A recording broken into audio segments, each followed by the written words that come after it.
Good afternoon, good evening, and welcome to Baltimore Rotterdam Designing Cities Conversation Series. I'm Christina Murphy, and I'm an assistant professor at Morgan State University School of Architecture and Planning. And in this hour, I hope that my guests and I will be successful in answering questions related to city, people, space, equality, and design. In response to last spring webinar on designing cities, addressing spatial and social inequities and injustices, we launched this sequel. The series intends to critically look at theories gained through the 2022 event and provide practical inputs to current urban challenges. The center of this critique is the city and the community. For 4 Tuesdays in a row, 18 architects from Baltimore, the US, and Rotterdam, the Netherlands, moderated by 4 international moderators, had, together with you, ask and answer, how do you, architects, design spaces for people? This question has been on purpose left general. Each of the 4 roundtables dynamically explored designs that value infrastructure, city, public spaces, communities, and individuals. Before I move further, I would like to inform you that your attendance to this webinar will be recorded. Please put yourself on mute and camera off unless you are a panelist, of course. Attendees, you are more than welcome to ask questions. Please do so by raising your hand or by chatting using the chat box. For those interested in getting AIA credits, we do collect your name and AIA number. Using the link that it's on the chat, you can add your information. Today's moderator is Coleman Jordan. Hi, Coleman. Coleman is an assistant professor at Morgan State University School of Architecture and Design and Planning graduate architecture program. He is the principal of Studio Kage, an interdisciplinary research design practice and co-founder of a not-for-profit organization in Canada called Corners. His projects focus on social justice and development in underrepresented communities in both domestic and international contexts. His research investigates the implication, past and present, on the space and identity of the Black Atlantic, stemming from the historical Black Atlantic enslaved trade. He exhibits works using multimedia platforms to explore social underpinning of architecture and design. Most recently, he curated the exhibition We, the Seven, a conversation with the African diaspora at the Venice Architectural Biennale in Venice, and he is ready to launch this again. As a matter of fact, Coleman is extremely busy on a fundraising campaign. Please follow him on Instagram, on Facebook, and please contribute to this fantastic work that he's doing. Coleman, thank you very much for accepting my invitation. Please lead this conversation. Hey, thank you for the introduction. I appreciate it. And I'm glad to be a part of the conversation here and the overall webinar. So today's theme that we're looking at is the power of design. In subtext, it would be working with stakeholders to design significant and meaningful human spaces. And what does that mean? To improve the way we live, we ought to design better cities and smarter buildings. Here we argue that collaboration is key. Our world faces challenges too significant to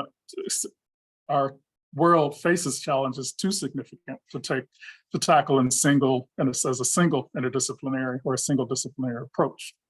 More than ever, inviting users, customers, governance, and other stakeholders into the design process is fundamental. These new stakeholders are necessary co-designers that will assist in confronting significant issues and develop actionable ways to improve, let me figure out where I'm at. Excuse me 1 second. These new stakeholders are necessary co-designers that will assist in confronting significant issues and develop actionable ways to improve experiences and co-create new solutions. Collaboration is discovering and using unique perspectives and beneficiating from collective exploration. When designing the environment, we often include all parties that hold a stake in success, from individuals to communities to designers, planners, et cetera. Specifically, we ought to make sure we co-design throughout the development process to ensure the results that we meet everyone's needs and our usable needs. This session will raise themes of inclusion, accessibility, and equity. When considering the differences in affordable housing, for example, we tend to create ghettos or silos in the United States specifically. We also continue to have the residue of redlining with taxes that push others out of communities, and to have those communities gentrified as they become developed. How do we meld architecture, political policy, and real estate in a capitalistic society with past histories and empires and colonizing of other countries? Politics in the West often want to deny minorities, immigrants, migrants, and refugees the humanity of dwelling within their spaces. We should all see minorities as stakeholders / humans with needs often affected by past atrocities from the West and moving forward. Do architects ignore the politics and policies, or do we have real agency in making change? Hopefully that was clear as I was reading it through. But our speakers will clarify all this information if it was a bit muddled. So our first speaker that we're going to be presenting today is architect and entrepreneur Elena Karanasti.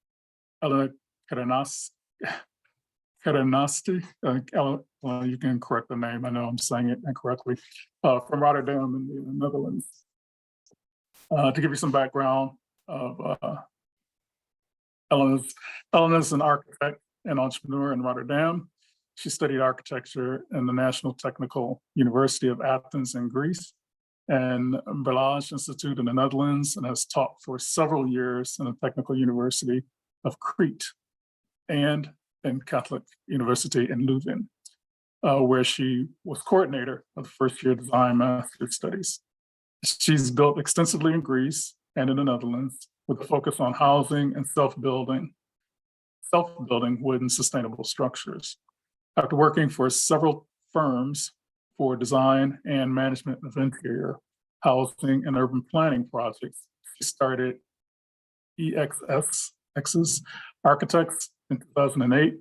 Apart from the design, she runs SA+P and Building Stones, project management development and self-building advice firms in the Netherlands. And she's co-founder of the nonprofit market space, Market Dam in Rotterdam. With that introduction, Elena, you are up, and excuse me again for messing up your last name. So if you correct that, I'd appreciate it, but you are up. Hello? Yes, we can hear you. Yeah. Can I start? Do you hear me? Yes. Hi. Yep. Hello, I don't see the image. Hi, I don't know if you see me. Yes, we can see you, Okay. Elena. Yeah. You can share. You can share your screen. Okay, I will share my my screen.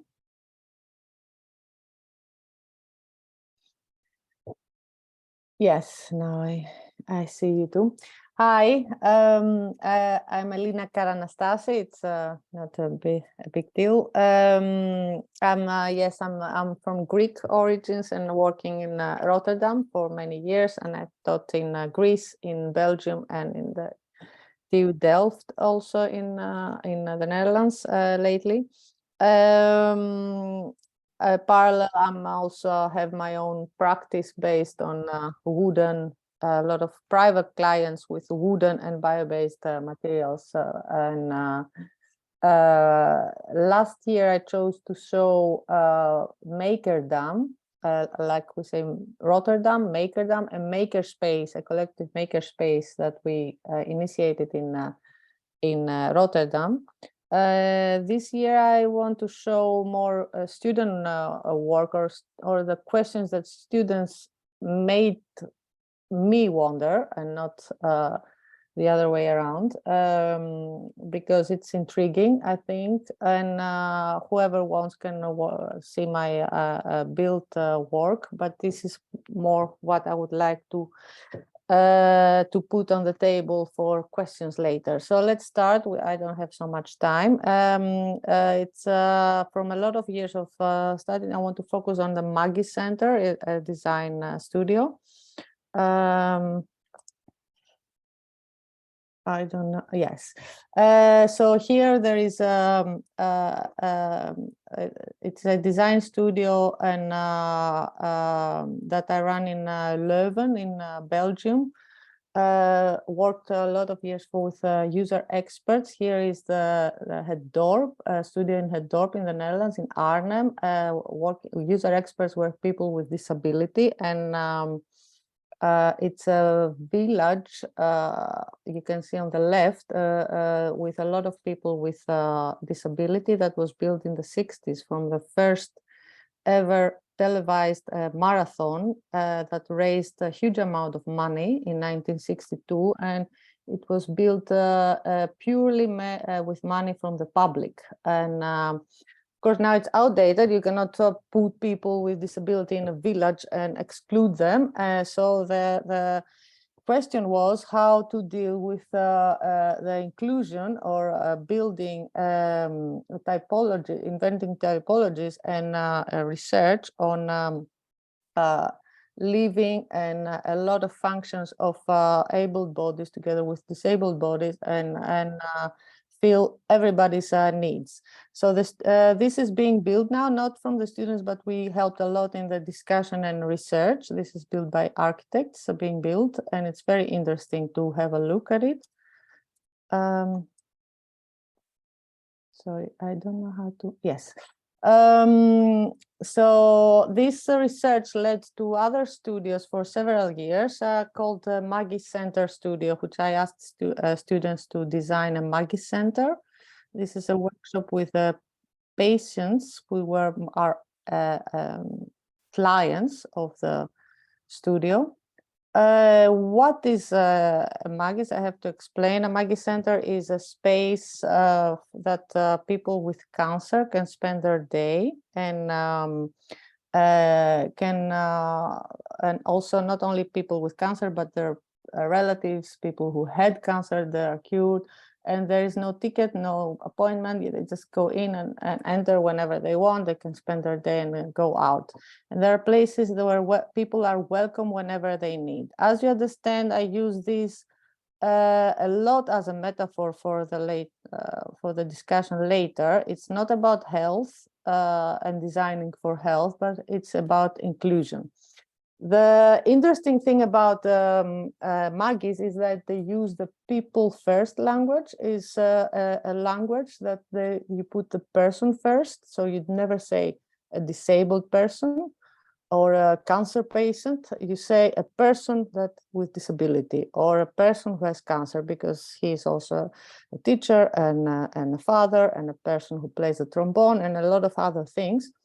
So this is very important thing that I try to intrigue the students about, not only the design, but in the thing, in their presentations and the way they think and talk about. So the brief of Maggies is to walk into the center of Maggie Center and feel as a person rather than a patient. The Maggie was the name is because it's made from Maggie Keswick.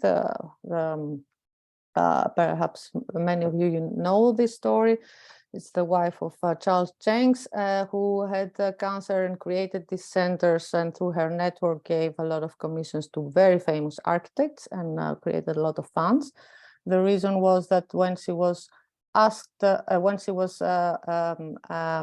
news of having cancer, she had to process in a white, ugly corridor of a hospital. So she never understood why this had to be, spaces had to be so ugly. And And she decided to have spaces designed for everybody. The brief of Maggie's center is very generic, but I would like to focus on the words of light, welcome, and also people can choose to do any of this program, none of it, and also that life is more interesting when you leave the room than when you walked into. So what I gave to each student a patient as a client or an ex or a doctor or a carer, and they had to work with them in the whole studio all the years, and interview, present to them. They were coming in the midterm presentation, the final presentations. So it was the first time the students would work with actual clients and not with a brief with square meters and a specific brief. And this was very mind-blowing. This is an analysis of a student of the interview. He made the background. Is a scene of his client. Is a senior manager. The expectations: he needs to disconnect. He needs technology activities. This is another one of an oncologist that has been also a patient, and she needs connection, not disconnection like the other one. She needs to feel active as a human and not as a patient lying in bed. So the students took all of this information from their client, and they tried to search the materiality of their design and go vice versa in scales. So having soft materials, as people ask them, having spaces for audiobooks and audio, and a lot of audio because they could not read, having a lot of materials handmade and circular materials, and to feel more domesticated environments and more close to nature. They also created spaces that you can see each other a lot, but also you can hide and you can have privacy. And you also cannot be intimidated if you try to enter. So if you want to come for the first time, you can always go back and not feel obliged to, like everybody sees you and then you really feel you have to go. So it was very interesting typologies, and also spaces that merge house and public space, like an exploded house. Of course, this is a generation that has grown up with a lot of inclusion, and contrary with my generation, that we had to put a ramp next to a staircase. This is a metaphor of Stefan Bale's Museum M, or of Arthur Erickson's staircase in Vancouver. This is a ramp that is also a stairs. And so I had to learn a lot from this generation, because they grew up going to school with a lot of races, with a lot of people, with a lot of disabilities, a lot of abilities, and strange abilities also. So they were coming with a lot of questions, like, for example, in the when I first gave them the theme, like, why are these bathrooms for people with disabilities so ugly? So they immediately started to design this super design, beautiful spaces. And I never wondered these questions. Why do these things look like hospitals?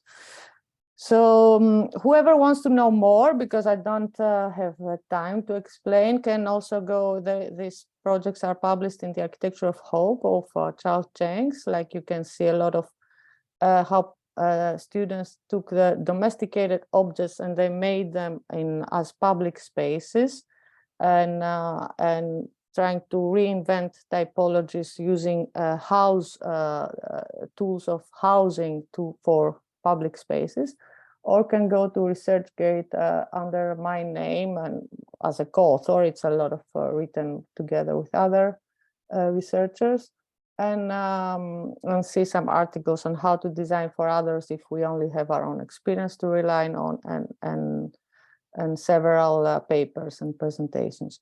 So what I learned, and I would like to discuss later and explore more, is inclusion. It's a lot of inclusion in designing of object, appliances, electronics, and so forth, and etc. But there is a lack of a critical lack in design of spaces.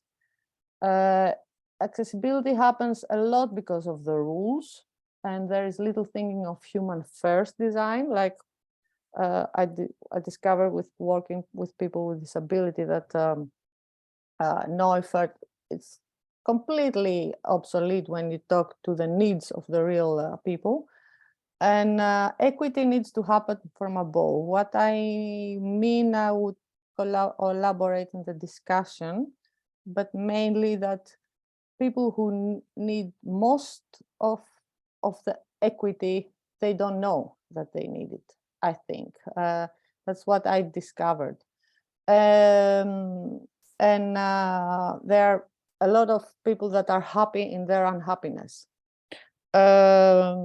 So I think we need more user experience places, designed from user experience, and not general rules for inclusion, but then continuous innovation and adaptation. Somebody could say, okay, these places that you showed us are elitist places. Yes, I think they are. And I think they are beyond the places for health. There's still a lot of exclusivity in designing of spaces. Like we have spaces, and I see in the world more and more, spaces for women retreats, for a lot of exclusive spaces. And I see it more, although there is all this discussion for inclusivity, I see it's more and more happening. So there are these very exclusive places, and the rest are thrown in a big pot of designing for inclusivity. So this is a very crucial question, which I don't have the answer. I would like to put on the table. And therefore, I would like to quote this, my favorite sociologist, a French sociologist called Edward Louis. We have a fundamental right to not carry a pain that we did not choose. Whether you are born Black or gay or a woman or Jewish, you didn't choose it. You have to be the person in charge of it, saying your story again and again. When it is something you are forced to recount, there's something violent about it. And I think, yes, if you are forced to recount, there is then the space is violent. And that's why it's our debt to society as architects to make spaces political, to make them a natural space for everyone. And as the Dutch say, because we are Rotterdam, Baltimore, there is a very beautiful Dutch word, laagdrempelig. It means a low threshold. That's it. Thank you. Okay, thank you, Elena. Appreciate the presentation there. And as far as questions, I'd like to hold those off until the end. So if the audience has questions, if you can put them in the chat for now, and we'll go through all of our presenters because the topics are going to meld together as far as the topics that we're talking about today. So that being said, our next, thank you, Elena. And our next presenter is Tyler Miller. Tyler is a graduate from the University of Kansas School of Architecture in 2011. And Tyler moved to Baltimore with a box of books, a bike, and a dream of making the world a little better. He found a city full of potential, energetic communities, and a tool library, and got to work. Over the past 10 years, Tyler's worked on single-family row houses, renovations, multifamily housing, and mixed-use developments, park pavilions, towers, and large-scale master plans. He has previously been involved with COTE, C-O-T-E, the Baltimore AIA lecture series, several neighborhood design center initiatives, is a guest juror for many studios around the city, and is a volunteer coach for youth soccer and Patterson Park, very popular park here in Baltimore. That being said, Tyler, welcome, and you've got your 8 minutes, so you're on. Thanks so much, Coleman. Can you all hear me? Yes, we can hear you. Great. Fantastic. All right, thank you for the introduction. I'll try and be pretty quick here, but I am Tyler. I sit in the Baltimore office of Gensler. We're about a 6,000 person firm, so it's massive. We're global, so we have offices, that pretty much have daylight any given time of day. The sun never sets on Gensler, but you can see we're positioned here in Baltimore, which is geographically significant because we're about 50 people within that 6,000. So it gives us kind of a unique perspective on project work because it allows us to kind of get bigger projects that maybe a 50-person firm in the United States wouldn't normally carry. And one of those projects today that I think is worth kind of talking when we think about equity is the Lower Hill development in Pittsburgh. This is about a 28-acre development that we have worked on with a development partner based called Virginia Polling Group, who's actually based out of Wilmington, Delaware, but working in Pittsburgh. They have some satellite offices, and we're given the development rights to this wonderful site by the Pittsburgh Penguins, who longer kind of vacated the site when they developed a new arena. So when you look at the context that we're dealing with, it's remarkable, and one, that it sits so proximate to the downtown center, but two, that it is so vacant. And when you look at something like this, it would be foolish to assume that there isn't a story as to how something, a site like this comes to be available and comes to be kind of such a gap within a city. And lo and behold, that's the story here as well.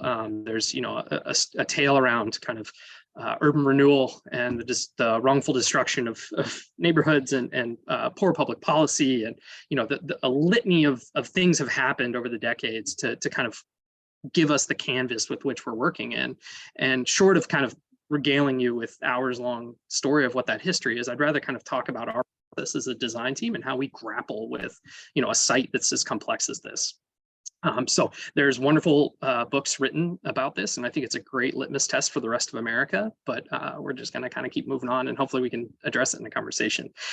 Because I think often as architects, we're dealing with a very kind of contradictory assumption, which is one, we understand and appreciate the social context we're working, but we're also charged with presenting very kind of polished and optimistic images of something that doesn't exist. And in that, we're putting a thumbprint on a neighborhood in a way that the community maybe can't. And so how do we start to kind of better inform our design and our process so that when people look at the shiny pictures, they start to see themselves reflected in it in some way? And one of the things that we often find is that it's not the shiny tower that people see themselves in. It's really more about how the project touches the ground, and how do we start to kind of affect the space that is left once the towers and things move in. And a lot of times that doesn't exist ever. A pretty picture. It's more about communication with the public, and we were kind of coming in maybe later in the process than we had wanted with this project. But one of the first things we to kind of right size our effort is to make sure that we were complying with what was called a community benefits agreement, CBA. That's a common structure for these projects to occur within, which allows for some accountability, but clear communication of timelines and touch points. And introducing some of these policies to the developer started a good conversation and to kind of grease the wheels with what is a really challenging project. So, maybe it seems really dull to show graphics like this, but this is actually some of the communication that we found was being helpful, was just a clear timeline of touch points and expectations and opportunities for the community to be involved, both financially, but also just to give their opinions on design feedback. So understanding what that calendar looks like and making sure that the touch points are frequent enough that the community actually feels like they're affecting change. Also understanding, community benefits agreements allow for you to have, they demand local employment, and certain structures are in place to kind of build up a population locally rather than kind of outsourcing these things. But what does that actually mean for the people on the ground? Because even as an architect, we have a hard time interpreting what the touch points are and what the expectations might be. So we started to develop, kind of quick graphic ways of communicating, okay, who should you be calling? When should you be talking to them? What are the expectations of those roles? These were, part of graphics that were shown at those community outreach moments. So that when, we start to show the pretty pictures, the community starts to understand what's integrated in that. It's not just a pretty tower, but that there are community strategies, there's outreach, there's wealth building initiatives, even just open space and programming that is accessible and public. Making sure that that benchmark is set as early and as often as possible was really helpful to us. But it wasn't enough, right? We recognized that through that process, we were lacking, not just as a firm, but as an industry. And how do we actually start to, ingrain these as the earliest step possible? What is equity in design? And we framed it first around how do we interact with our clients and how do we find a way that they start to advocate for this alongside us, so that it's not just the architect at the table saying, hey, maybe this isn't as equitable. How do we make sure that the developers have a role in this and are actually vying with us to kind of improve our process and ultimately deliver a better project for everyone? So we kind of set out with a research question, which was, like I said, how do we kind of integrate this process so that it's beneficial to everyone? We work to define the stakeholders and the people involved. Who is it, and how do we find the processes that could be improved directly with just a little bit of better communication or integration of a broader audience. I'm going to keep rolling through this, but this is all a research document we can go into in depth. First was defining the context, understanding that there's a lack of trust within communities when these big projects land. I mean, there's, gentrification, we're all well aware of kind of the outcomes of it, but the genesis of it is really still, I think, a little bit nebulous. So trying to kind of get at what is it that makes gentrification such a kind of a foreign concept and such a disruptive force in these large projects, but even if they have good intent. So, understanding some of those nefarious things and recognizing the common missteps of performative engagement and, these ideas of indirect timelines and poor communication of involvement or even scope of project. Defining equitable development was another step, and recognizing our goals, but also reaching outside of ourselves and understanding communities, what really they're advocating for at their side of the table. So we had many roundtables across the country to kind of better define these elements. We then started to kind of synthesize and look over overlaps of where parties share interests, and how do we start to kind of economize that and make sure that conversations are being had so that we're reaching the maximum potential of the kind of shared interests. And I think ultimately we wanted to reflect back on design firms. At the end of the day, we'd love to kind of tap into what the community's thinking, but I think the first place to change is ourselves, and we recognize that. So, understanding what we could do from our end to be better was kind of the year one step. And you can see here, there's some really good outlines of what that might be in an early stage. And testament to the work that was done, my partners on this project were then invited by the AIA to kind of produce basically the same document, but a little more thorough and a little more broad viewing just outside of Gensler and more of kind of our practice in America. And this is a public document. It's available to everyone that's on this call. I suggest you go take a look at it. It's a wonderful resource for kind of starting these conversations and setting, a benchmark for how we practice and how we improve what we're doing. And I think it makes a really good connection, right? So we have to deliver shiny objects. There's no denying that. That's ultimately, this kind of elitism behind what we do. There's some of that makes for optimism within a city, and we do want to deliver that. We don't just want to kind of sell ourselves short, but at the same time, we have to make sure that optimism reflects the community we're working in, and that it's a translation of their optimism, not mine. And so I think finding that balance is really the trick for architects. It doesn't preclude us from doing good work. It just means that we have to do it at a different pace and with a different input. So I think, that's what I'm advocating for, and I'd love to hear what all the other panelists have to say. Okay. All right. Thanks, Tyler. Appreciate that. And we will have questions towards the end, where, again, if everyone can put their questions in the chat. We have a series of questions that we're going to ask all the presenters today, and then we'll open up the platform for the rest of the audience. So thanks again, Tyler. And our next presenter is Zico. And Zico Lopez is an architect and spatial researcher who was born in Cape Verde Islands and raised in Rotterdam, Rotterdam West in the Netherlands. After high school, he studied architecture at TU in Delft. Before graduating from the university in 2009, he did a semester at the University of Michigan in Ann Arbor and attempted the studio revitalizing Brightmoor, I believe it is, in Detroit, under the supervision of Professor Craig Wilkins.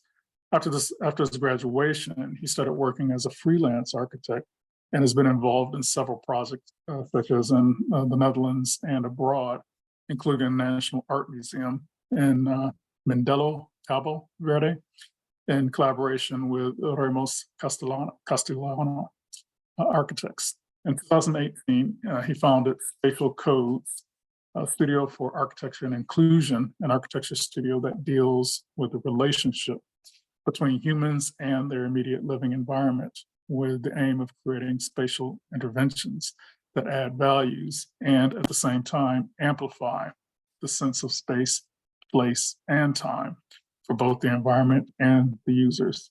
So without further introduction, Zico, this is your time. So yes, thank you very much for the introduction. Mhm. I will keep it short, I think. Yeah, as Coleman said, my name is Zico Lopez. I was born in Cape Verde. I am now in the Cape Verde Islands. My internet isn't that stable, but we will try to manage. Like I said, I'm a founder of Spatial Codes. It's located in Rotterdam West, and it's also mainly my main focus area right now in researching what an inclusive city is, because we are a lot raising the question about inclusivity, and a lot of people have different takes on it. So because inclusivity, the way we started was to include like minority peoples in gentrified gentrified cities of neighborhoods. But as the conversation keep going on, I sense the urge of several interpretation of inclusivity, like Elena was talking, and also other people about nature inclusive and all those things. So for me, it is at this moment really necessary to dive in for myself and try to find like an explanation for what an inclusive city is for spatial codes and come up with a good argument. So what I'm shortly going to show you is like a small research we are now doing, is conducting, called Social Orchestra. It started like in 2018, 2019. It was based on an open call from Europan, and Zico, yes. could you please put the screen full so that we can see your beautiful images a little better? Thank you so much. All right. You can see it now? Is it full? Thank you. Yes? Yes, Okay, thank you. What I was talking about. Yeah, the research was based on the Europan, and I presented that last time. So, but I closed off with a new project we were starting about a research we did together with a cultural organization called the Night Shop in Rotterdam. This is the last phrase that I ended my presentation the last time. And after that, I had an image of the Baltimore, but there was a research we were starting at the moment. So I want to dive in a little bit more into this research we did, and that end up in a beautiful process with youth that living like directly on the square. They are daily interacting with the square. They grew up on the square, so they had like a lot of attachment, emotional attachment to this square, but weren't like really aware of what it is that we do as an architect in creating spaces and in transforming spaces. And also it was for us like a good dialogue to see if it's possible, if you can like develop a square like this in a different way, not as a participatory way, but like more in a fully engaged design process. So what we did is, for a little context, the Bospolderplein is like in the heart of Bospolder Tussendijk. It's Rotterdam, is Rotterdam West, Delfshaven, for those who don't know. And the collaboration was with the Night Shop, what I mentioned earlier, an urban culture urban culture research center also in the neighborhood. We work a lot together in try to disrupt ways design and design theory and design processes are done right at the moment. So this is a really good partner. Look them up, I will say. This is the Bosbolder plan. As you can see, it was a really empty, also an empty square. Elena must know it. It's around the corner from our office, but it's a really empty space with a lot of asphalt, really hard, without any character. So what we did was we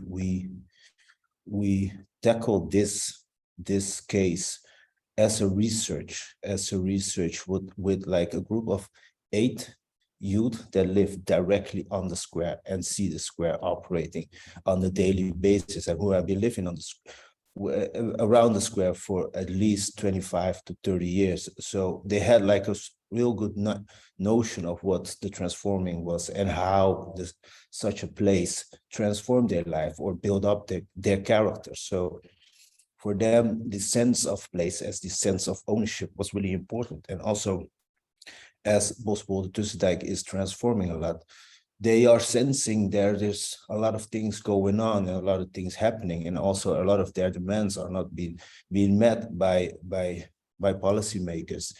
So they were more than eager to join this process. So I'm just gonna explain it like shortly. But what we did was we spent like 12 weeks. It was like a 12-week program, an intensive design program. Weekly we met with them and build it up in several phases, where we first start as they as a client. And they as a client, what I mean by that is that we went on and asked them what they wanted for themselves for the square. So after that process, we dived in, we transformed that into them as an interviewer, where they went on with their baggage, with like the emotional baggage. I went on and start interviewing at least 30% per youth. Like, so we interviewed among 200 persons with their demands. So with that, doing that and transforming their emotional and try and incorporate their emotional memories of the square with those of the needs of other person, they start to realize that the square was something they viewed only from their point of view. So when they start to incorporate, you shortly start to see the idea shifting from their demands now. Okay, what can be a demand for like the entire neighborhood? So, and after that we defined a program, and then we start to design actually, and they spent like several weeks just designing. And these are like one of those sketches. And the funny thing about this is that we didn't end here, because then it was like a funny youth program where they have like colorful sketches, and it was nice, and that's what it's about. So what we did, and also in the search of defining our own role as an architect, we tried to facilitate their needs. So we transformed this and not also like use of incorporate them as experts of the square, of the context, but we really try to facilitate as like technicians would be. So we facilitate their needs. So we transform these schemes into like just your typical architectural analysis about routing, so in that process, we also taught them the design process, because none of them had like an architectural background. They were just like youth with different backgrounds. Some were like fashion designers, others just worked as a soccer trainer. So we tend to give them also this process of how to design such a space, so that they can build up like a sense of ownership from within the program. So from the start to the end, you saw the transformation from, I don't know how to design a space, to presenting the space themselves and being like fully proud and fully admitting the fact that they were like owners of this process. So it was really nice to see. So we went on what I said, there were like several rounds. They had talks also not with the youth of their own age, but like with different demographics from elderly to really young people. So they saw the connection. They saw themselves as bridges between the really youth, the kids from 8 to 10 to their brothers, parents, and grandparents who also live there. So they saw this connection in the way of transforming and also interpreting like the age we in and the era we in and the way we going. So with this, we came in place and start to like adding like a little bit scheme, talking with them. Would it be nice? Would it be like, is it helpful to have like a skate object directly next to a soccer pitch? So having this discussion, they saw like, okay, there has to be some sense of clarity in the planning. So with that on, we transformed like this square into a sketch design. I call it a sketch design because it was a conclusion of a research we did. And we started like with three starting points, talking points, like based on sporting, playing, and resting, but also routing. So we investigate like these 3 forms, just like you would do in a normal process. This is another one, and these are all built from the 3 sketches you saw earlier, ending up with this image where we all conclude that it would be like an image, or like I call it a ruimtelijk kwaliteitsplan, like a spatial quality plan that will work for this square, because it incorporated like so much elements that they really gain from this interview they had with the locals and their sentiments of themselves also. So this was like basically the end result that they present themselves during an event at Het Nieuwe Instituut. And with presenting themselves, you saw the transformation not only in confidence and not only in having ownership of a square, but also in having a sense of notion what it is to design a square, a new square. And it's not only just to have like a soccer pitch and the rest, I don't know. So these were some images where we start to transform those things. There were also some other images or some other significant components within the park that were really, really important for them, like the clock, because it gave them a sense of place. So we try to incorporate that also. This is like another image in the same square transforming into a market, because elderly people would love to see that, because they know they can then engage more into the square, like the typical kunstgrasveld, like everyone wants, like an artificial grass field, but also a place for a garden and a pavilion where they call it like duimdrop pavilion, but a pavilion that households different activities and facilities. Like this one is like a storage for some gardening on the side, and the other one is like a landing place for kids to a place that they can land like toys and stuff. This is an image from the inside. This is from like just a free space where people just can play and do anything. And this is the free space turning into like a open movie spot, with also having this duimdrop pavilion as a facilitator for these kind of events.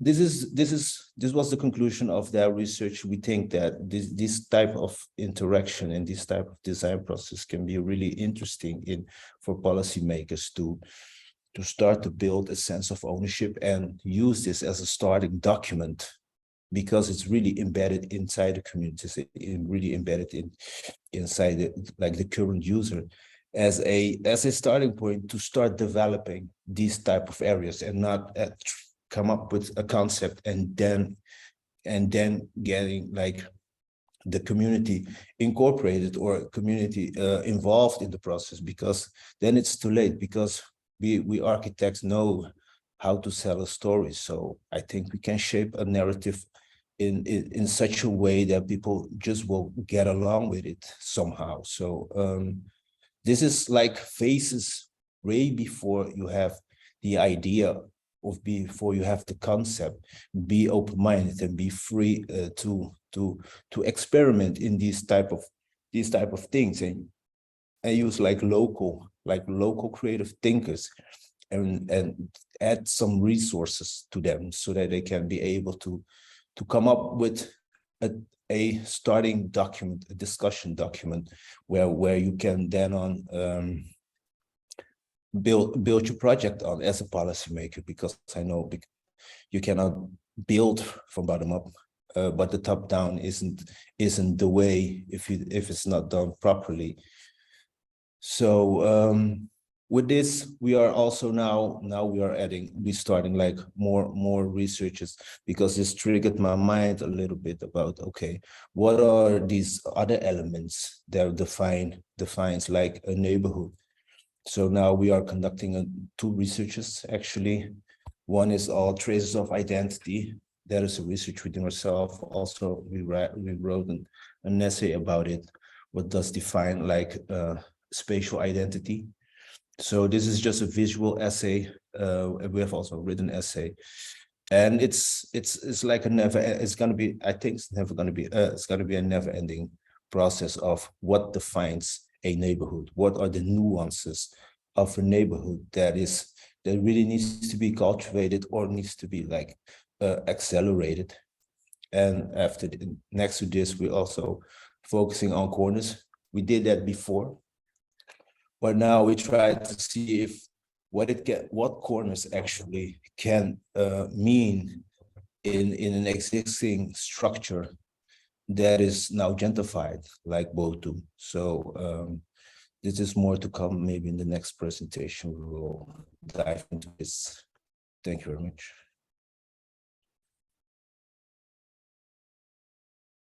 Okay, thank you, Zico, for the presentation there. And we still have one more presentation that we need to get through for today. And that is our presentation by Jason Neal. So Zico, we appreciate your presentation. Yes. And we're going to move on to our next presenter. Jason is the founder and principal for JNB. He has 20 years experience in architecture, construction, material research, and digital fabrication techniques. He's fully immersed into the construction industry from a young age. Jason's hands-on approach has been instrumental for advancements in construction, manufacturing, and architectural implementation and recognition as a leader in the field of digital technologies and architectural solutions. Over the last 5 years, the key areas of study and practice have led to works of architecture that fully embrace the intersections between high-tech and hand-tech approaches within the profession, and are highly focused on affordability and energy efficiencies in mass customization construction. Operating out of 34,000 square foot makerspace, complete with wood, metal, 3D printing, textile, digital fabrication shop, J&D provides overall project guidance, management, and oversight with close collaboration of its subcontractors and colleagues to work with clients and communities to exceed their expectations. So with that mentioned, Jason, you're up, and we look forward to your presentation. Thank you, Coleman, and thank you, the rest of the panelists. After going last, I'm humbled and honored to be a part of this group and see the different perspectives on this topic, and really grateful that for Christina for putting this together, and Coleman, thank you for moderating. This is something that we as designers obviously need to be talking about, and and acting on. And so these are the steps that is needed to kind of get us there. So thank you so much for everybody else coming to listen to this as well. So I'm gonna start with our website to kind of go through a brief of what we're about, because the website you might see up now isn't this site. This is the new website that is gonna kind of further explain. So I'm using this opportunity to show a little bit more about our identity and where we're coming from. We work under FADE, which is, you know, an acronym that helps me explain like how multidisciplinary we are and the angles we come from. So, you know, fabrication, architecture, development, and education are our key cornerstones that we always gauge our work from, our projects, and advocate for, and also, you know, feedback into the system. Fabrication being, you know, we're operating out of a space that allows us to prototype, and working with local trades, we can expand upon what an architect can provide and do on multiple levels and facets, for controlling budgets, to creating high levels of customization, to creating economies of scale, to furthering skilled labor, et cetera. And so we act upon that with fabrication. Architecture, you know, I've been out on my own for 14 years, and I've worked at large firms. I've worked at mom and pops, and I've been kind of exposed to a lot of different scales that have led me to where can we be most effective as designers. And so as of lately, we've been finding ourselves specifically in the housing sector, and how that relates to our overall conversation, I'm going to get into a little bit further as well. But we do all scales of work, and we try to bring what we learn from all the other disciplines to the projects that we provide architecture to. Development, that is something that we advocate for designers to be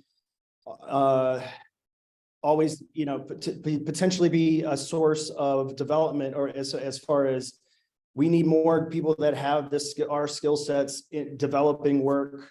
And, you know, how do we align ourselves with financial institutions? How do we partner up with, in general, with other interested bodies that can create better levels of work? I just know that from being in Baltimore and seeing the other talented designers and colleagues, I've seen amazing teams doing development work. And I always wanted to say that if we can be doing more work in our environment, all the better. We need to be advocating for ourselves, and that development is an opportunity for that.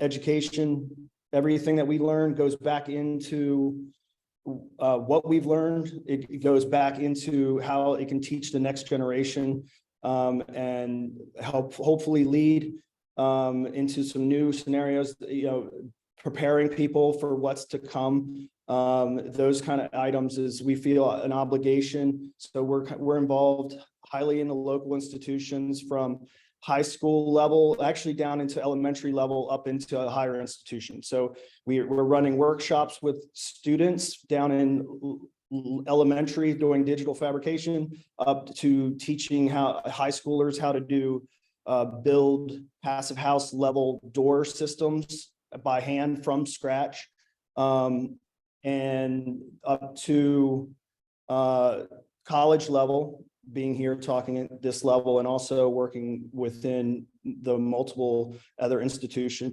within the city.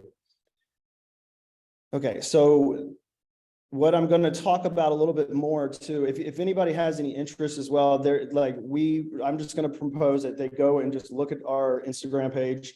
There's a lot more information on there that kind of goes into this. I'm going to refer back to some of these items as I kind of talk about the project and how it relates to inclusion, accessibility, and equity, and how we've seen it and how we've seen it grow, and then some of the other partners that we've had. I'm going to jump into a project that we're working on currently that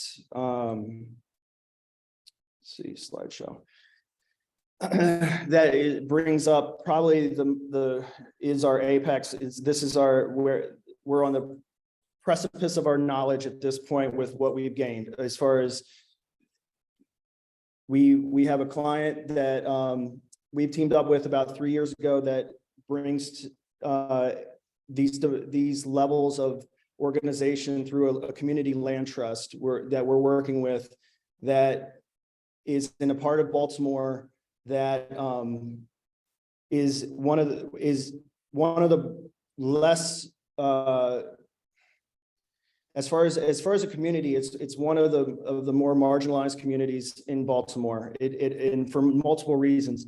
It's downwind of the incinerators, so it's constantly been bombarded by pollutants, and it's adjacent to the ports that have open coal pits, have had explosions in the past, et cetera, et cetera. And it's been disenfranchised for numerous decades and generations.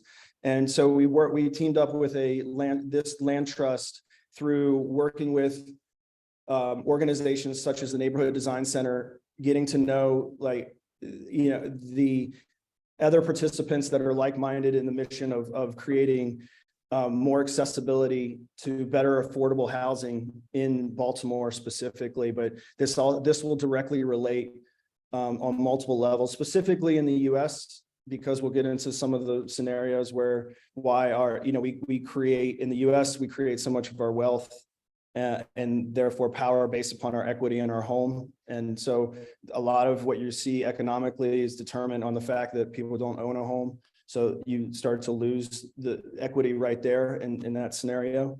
So we teamed up the land trust in Curtis Bay.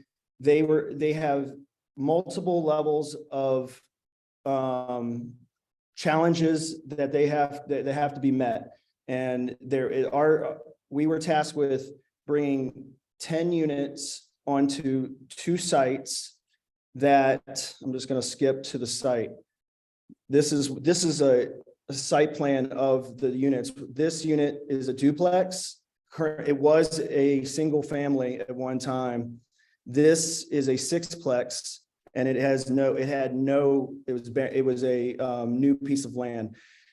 Typically, we would never really be running into the scenario. We'd be working on new construction in Baltimore. So it was really interesting to be in a land trust in new construction, not adaptive reuse. But this was a great opportunity because it also set up the option that the client wanted passive house standards for this project, and which we went through a long explanatory process on what that means and how it's done, and brought in the partnerships, et cetera. And those items turned into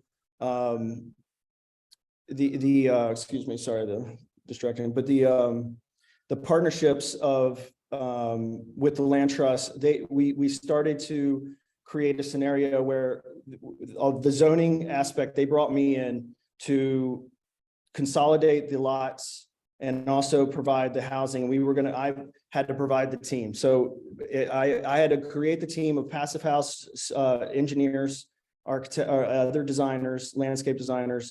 And then we teamed up with the land trust, and essentially we worked with them in their community to provide 10 units on 8 lots. So we worked with zoning to consolidate the lots, which were 7 lots and got 8 units. And one, it was an adaptive reuse, and the other 6 were new construction. So that led into us designing 10 units on this site, okay? That'll be passive house rated, and this is going to be for 50 to 80% AMI of the neighborhood. So I'm gonna get into a little bit more of that. This is going to be, this is to meet the needs of this neighborhood. So we are focused in on 50 to 80% AMI of the average median income of this neighborhood. So this is directly this is directly related to bringing finances and equity to the people that need it most and want to retain ownership in the community. All right. So essentially going to be, there's a program that's set up with the banks that we found local institutions that would work with setting up financial literacy with the community members that are from this community, not being displaced, because that's a big, the South Baltimore Community Land Trust, one of the mantra that they have is development without displacement. So that's a very critical component of this, is that these homes meet the needs and requirements of this community. So we were tasked with providing multiple levels. The passive house aspect is going to clean the air, because it has to go through filtration devices to and also to retain, or to also conserve energy, but also to clean the air.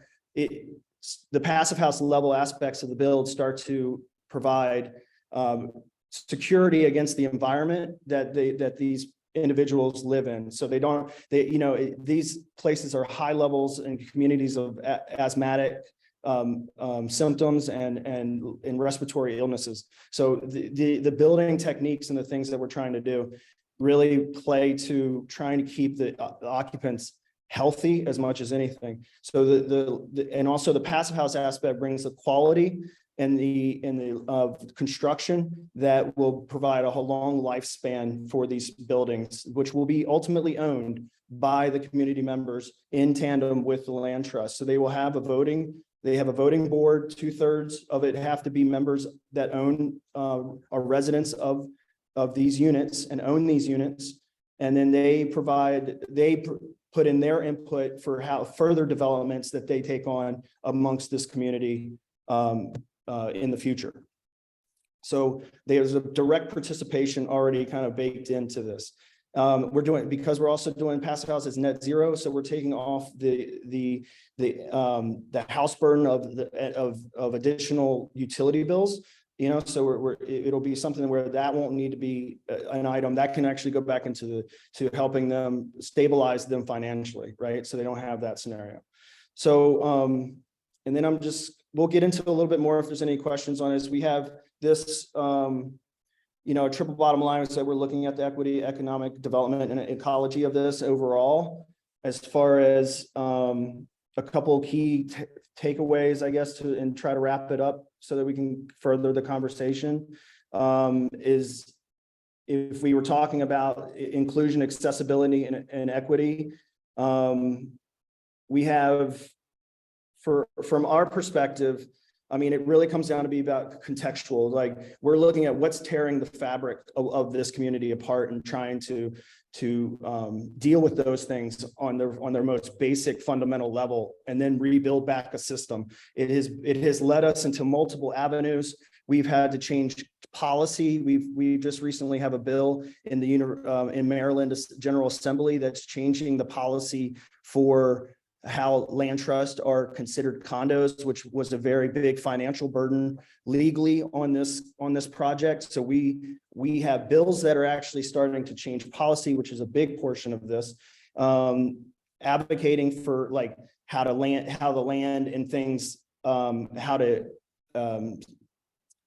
you acquire the land acquisition is a major thing. Skilled labor. We run into a lot of scenarios with lack of skilled labor. So we're working with other projects now that are working with vocational schools that in Baltimore City to provide passive house skilled labor training to high schoolers. And we're working, and I recommend going to check that out. It's over at Carver High School. It's working with Requity. So we're doing an adaptive reuse passive house there, teaching the students how to build at that level and teaching them financial literacy to hopefully make sure, maybe to prepare them for their own business. And so we're looking at this on multiple different scales and levels to lead up. And right now we have the duplexes slab has been placed and we're under construction. So the framing is going in over the course of the next couple of months.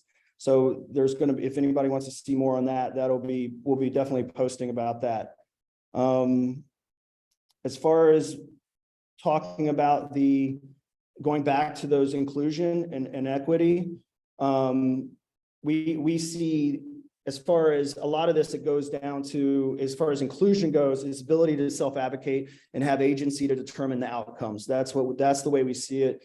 We realizing action, empowerment, like how do we give back as much as we can? And a lot of that we look at as a building solution is, how does this building last forever, clean the air, and produce its own energy, which ultimately provides the financial power that can pull people out of levels of despondency. Basic human needs, what allows people to flourish is always something that we're highly focused on. Accessibility, how easy it is to obtain. For us, it's the democratization, the action of something that is accessible to everyone. What does that mean for us? It means, how do we support a system where it doesn't rely on outside sources and the whole ton of outside resources to create the basic needs for humans, which is a good solid home on a lot of levels, and owning that home. And so that comes down to hiring local trades, training local labor, provides a critical need for skilled labor and products that create careers and the ability for neighborhoods to self-sustain. And then we want people to utilize digital fabrication techniques. Because we believe they can be consistent and of high quality. Yeah. And we want to bring in opportunities for that'll also bring in opportunities for higher education. We look at policy change. We look at state bills that are addressing eliminating extraneous and costly measures for creating land trust. And we're looking at the passive house standards. And then equity is a lot of those same goals, because ultimately, we're looking at, it's advocate, how do we give back to the community so that they can advocate for themselves as designers. We do have to meet a lot of high levels of standard, but there's a lot of opportunity in that, in all of this, that I believe that everybody should be paying attention to and being involved in, because it's absolute necessity for us to solve this issue. So I'll end it on that, and we can move forward. Okay, thanks, Jason. Appreciate that. So there's a lot of information that's been talked about today on the context of both inclusion, accessibility, and equity. And I have just really one question that I'll ask the panel to respond to, and then we'll open it up for any questions that anyone may have in the chat directly. So I'll just ask one quick question, because one of the things that I'm curious about, politics today and also within the media, when you talk about the terms inclusion, accessibility, equity, especially today, there's a social taboo, depending on what side you're on. But I guess I'm trying to understand, how do the values in different countries, because it's not just in the United States, but different countries, how do we begin to value and or address these issues of inclusion, accessibility, and equity, like literally within sort of politics, media, urban policies that are created? But how do we as designers of the environment, address this, and can we address this? How much as practitioners do we actually have control of as far as making these changes? Hopefully that's clear. I'm just trying to understand, like I said, there's a positive and negative that's happening now, because for every action in response to inclusion and access and equity, we have, at least politics here in the United States in particular, we have just a very polarized culture, very polarized context and understanding these issues. But how much do we, as those in the built environment, how much control do we actually have in moving this forward? Yeah, I think one way to kind of frame this too is that it's not about caring about inclusivity and equity, because people do care about it. It's just we're not listening to them. So it's not an issue of getting people to care about this. It's making sure that we're listening to the people that do care about it. I think that's the dynamic shift that we're looking for. It's not so much trying to encourage people to kind of advocate for themselves, but to just make sure we're giving them the platform with which to do it in a meaningful way that affects design, not in a community meeting where maybe nothing can be changed after that meeting anyway, and you're just yelling at a wall. And so I think, improving our process is more about getting the people who care to the table sooner than it is to find someone who cares about equity. I think, yeah. Jason? If I can, if I can add something to that, I think that it's also important to have like a definition for inclusion and equity, because even among us, we have like different interpretations. So when we are starting the conversation with communities and other people that are not within the field, it's really hard for us to explain to them what we really need from them. And as I can see in the Netherlands, they are talking a lot about inclusivity and inclusive cities and all those things and equity. But when you ask for the definition of an inclusive city, there is no answer. So I think in order to start talking about an inclusive city, we need to find a definition for that, or otherwise choose another word of another term in referring to like urban developments. Because I think at this moment it's lacking like a really good explanation or like a really good take from the field, because now it's like an empty box. It's just we call it in Dutch a containerbegrip. It's like just a term that is just thrown out if you want to like score points. So I think that the nuances in using that and that language, and also referring to the thing Alina was saying, that language is really, really important within architecture.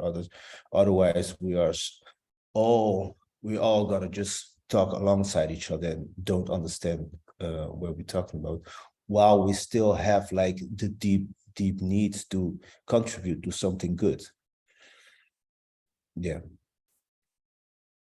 Yeah, I agree with that. I mean, I think acknowledging that first step, right, as far as how do you, and when and how, like when is as early as possible, right? But I also think that the definition, it redefines itself almost on every scenario, right? Because everybody's needs change, you know, to some degree. There's basic needs, but I think there's also the needs of that individual context that you have. It takes a while to understand, right? Unless you're from there and you understand it all, right? As designers, it's like we're coming into scenarios that we think we understand, but you know, there's obviously multiple layers that it's almost impossible to comprehend, you know, at certain levels. So, but I think acceptance of knowing that it's going to be inclusion also restarts itself on every process in some way, as long as it's honored as a,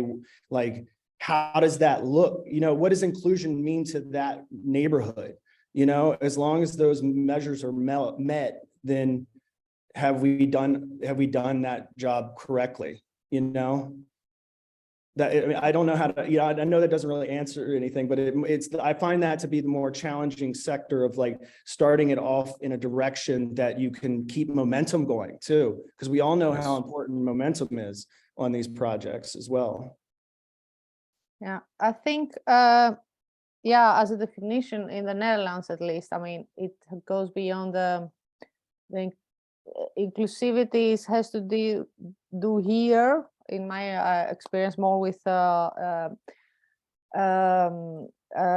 eliminating the social exclusion, eliminate domination, and eliminating poverty. And this is what at least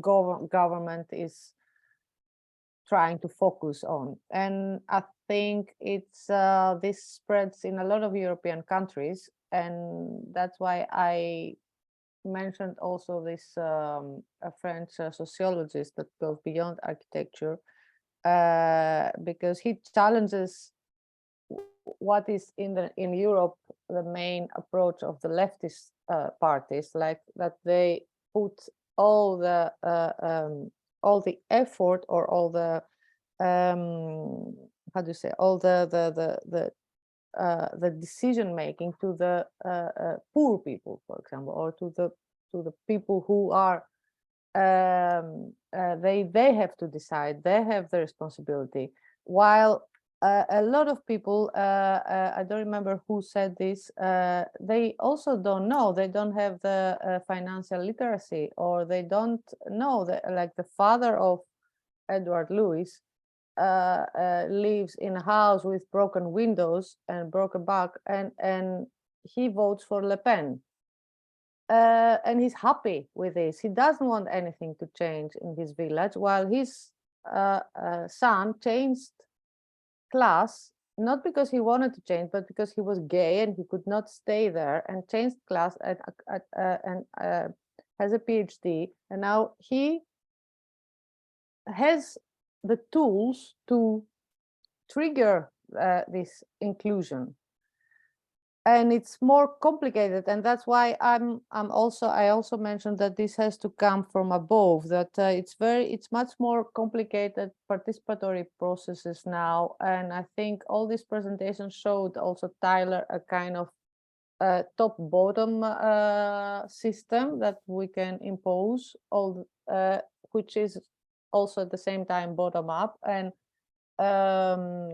Zito showed a generic system that comes from, it's complete bottom up, and it becomes it makes people present and cultivate their own tools to present their ideas. So yeah, if we want to define inclusion, is I think in Europe, I don't know, in the States or in the Netherlands, it's more about really the eliminating the domination and eliminating also the guilt.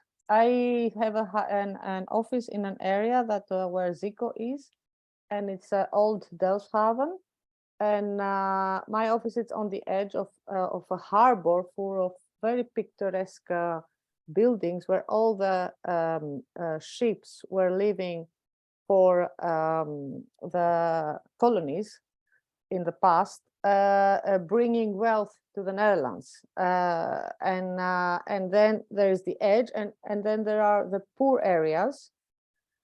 And the old Delfshaven is the historic area where a lot of there is a commission for historic Delfshaven, and we made a lot of meetings, and the municipality wants to create connections in terms of small special tunnels, like they bought a building and they want to take it down to make this connection with the two areas, but it cannot happen just locally.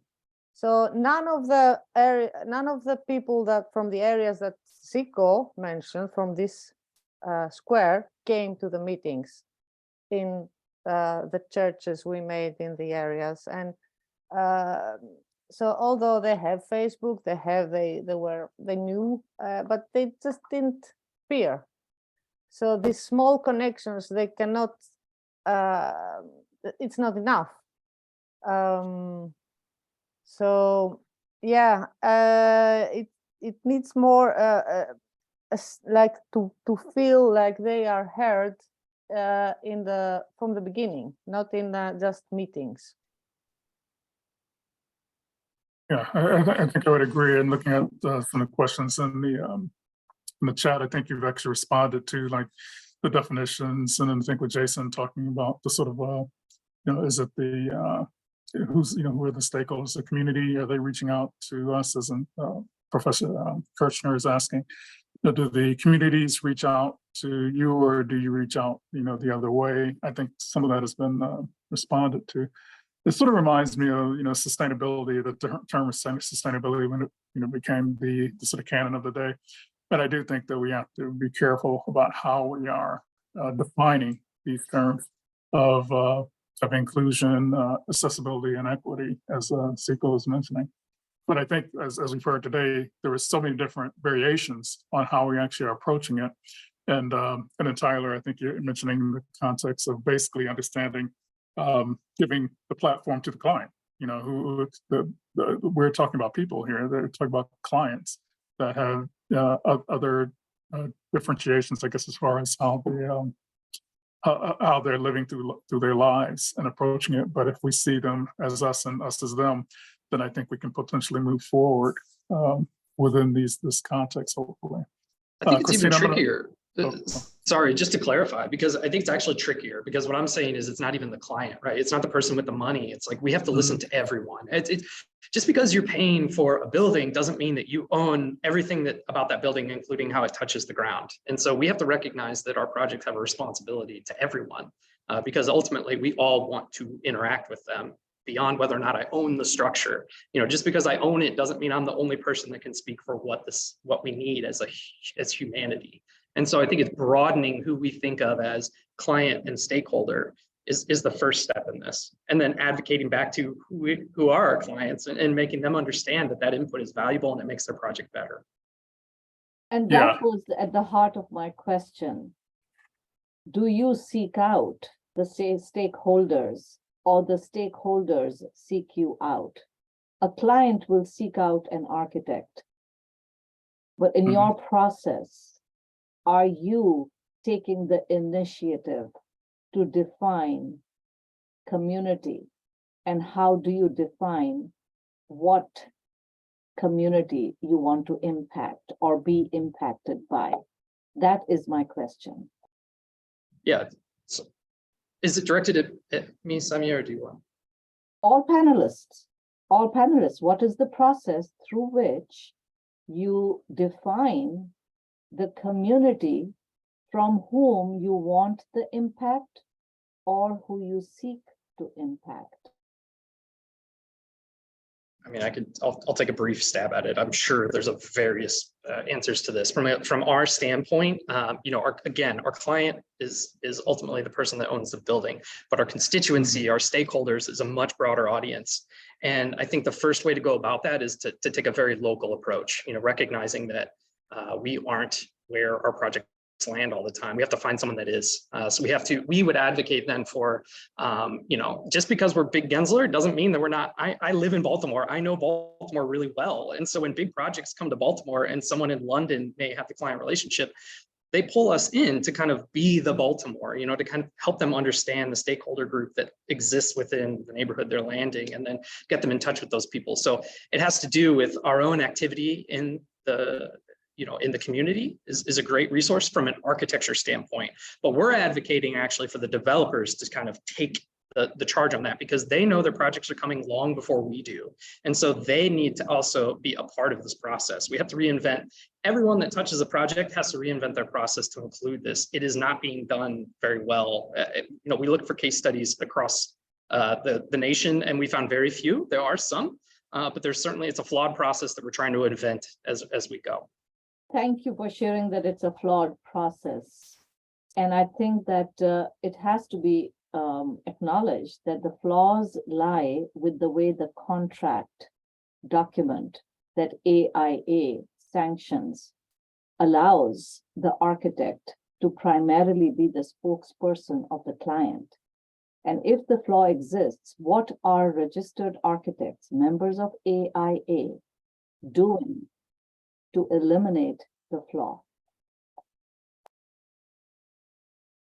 I think it'd be really good for you to reference the resource I pointed to earlier on the document. I think is kind of, it's getting there, but you're right. This is a very early conversation. So to say that there's concrete improvement would be foolish, but I think that there's a real effort, concerted effort, and you can read it in that document. I don't want to paraphrase it because it's already kind of short and it's very dense. So I recommend referencing it, but I think it's for anyone on this call that has questions about what they can be doing better, it has resources. It's a great document.